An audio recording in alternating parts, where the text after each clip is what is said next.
ابو لہب جو ہے حضور کا سگا چچا ہے، جس کی وعید میں پوری سورت نازل ہوئی ہے، تبت یدا ابی لہب وتب ما اغنی عنہ مالہ وما کسب، پوری سورت اس کی وعید میں نازل ہوئی ہے۔ جب اس کی وعید میں یہ سورت نازل ہوئی نا تو اس کو بڑا غصہ چڑھا، بڑا تپیا ہے، بڑا غصہ چڑھا ہے۔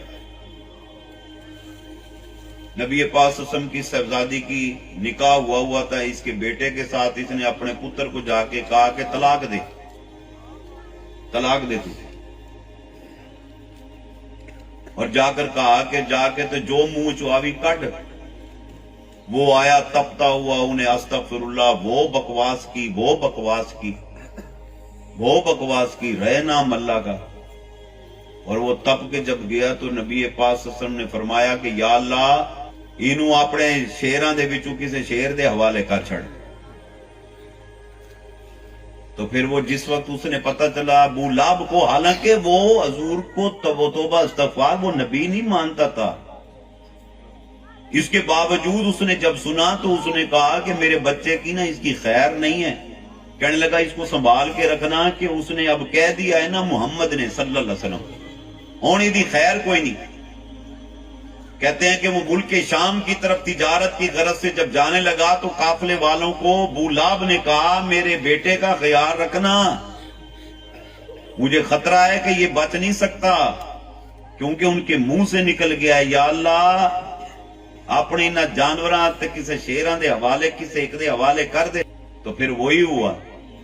پورے قافلے والوں نے سارا غلے کا سامان اکٹھا کیا اور اس کو ایک بلند بالا، جیسے یہ بسا یہ اوپر چھپر بنا کھڑا ہے،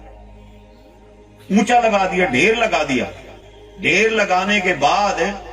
انہوں نے بستر جو تھا ابو لہب کے بیٹے کا، اتبے کا، اوپر لگا دیا، اوپر، اور خود ارد گرد وہ سارے کے سارے سو گئے، اگر کوئی جانور رات کو آیا تو ہم حفاظت کریں گے اس کی۔ لیکن کیسے ہو سکتا ہے مصطفیٰ کے منہ سے نکلے اور بات پوری نہ ہو؟ آدھی رات کے وقت جنگل کا شیر آیا اور یہ سارے کوئی جاگ رہا تھا، کوئی سو رہا تھا، اس وقت ان کو نیند سی آئی، وہ شیر آیا اور اس نے ایک ایک کو سونگنا شروع کیا۔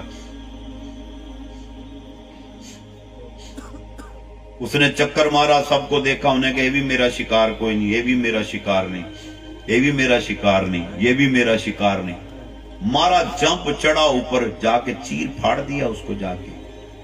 پھر ابو لہب سے جب پوچھا گیا اس نے کہا میں اسی دن سمجھ گیا تھا کہ میرا بیٹا نہیں بچ سکتا، کہ مصطفیٰ کے منہ سے نکل گیا آیا۔